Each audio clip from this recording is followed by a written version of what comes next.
So now it's time for a more lighthearted segment, the tip for good.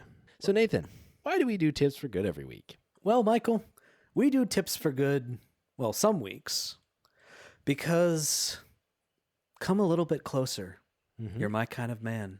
Oh. So big and so strong. Oh. Come a little bit closer. I'm all alone. And the night is so long. Wow, you really picked an erotic song. It's just because I love you. It's just the tip for good.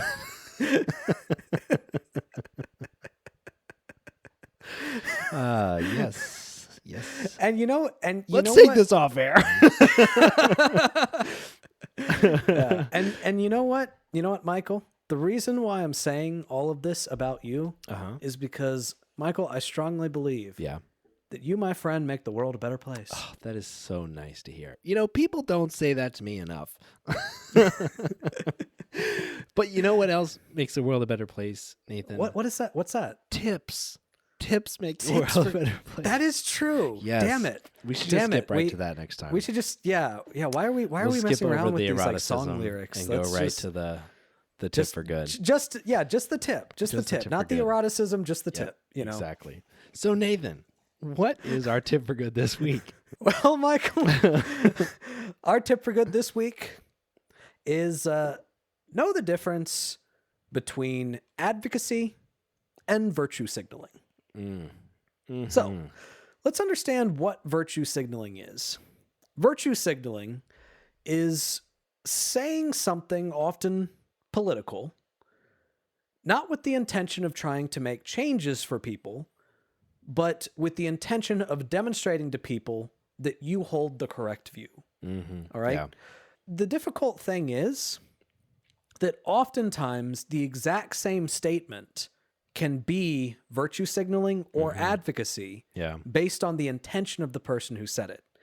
And I think that this really does come down to the fact that you need to view advocacy as not some fun thing that you do on the weekend or some hip thing that you throw on social media, but something where you are actually trying to make measurable change in the world. Yeah. So, for example, I often see instances where, some piece of legislation will come down that discriminates against trans people or, and a person will go on their Facebook and they'll say something like, I just want to let all of my trans friends know that you are loved and respected, and this is a terrible piece of legislation. Now, that same statement could either be advocacy or virtue signaling, depending on why the person said it. Mm-hmm. If the person said it because they want to make sure that their friends know that they're one of the good ones, I'm one of the good ones. I'm one of the people that supports you. Don't hate on me as a cis person, because I'm with you. Mm-hmm. That's virtue signaling. However, maybe you're saying that because you know perfectly well that when stuff like that comes down, it genuinely does damage trans people. Mm-hmm. And in many cases, it leads to the statistic that we cite all the time about how more than half or approximately a half of trans youth have had suicidal ideation within the last year. Mm-hmm. And you want to make sure that the friends that you have know that the whole world isn't like that. Yeah. That's not virtue signaling. That's actual advocacy. So what it comes down to is when you are posting political messages, always ask yourself, why am I doing this? Yes. Am I doing this so that people know that I'm a good guy? Or am I doing this because I genuinely want the world to change? Yeah, totally.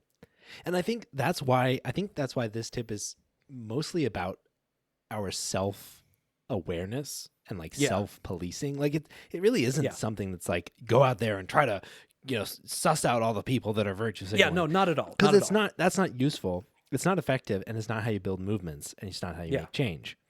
But virtue signaling is also not how you build movements and make change, because eventually your motivations will be misaligned with the facts.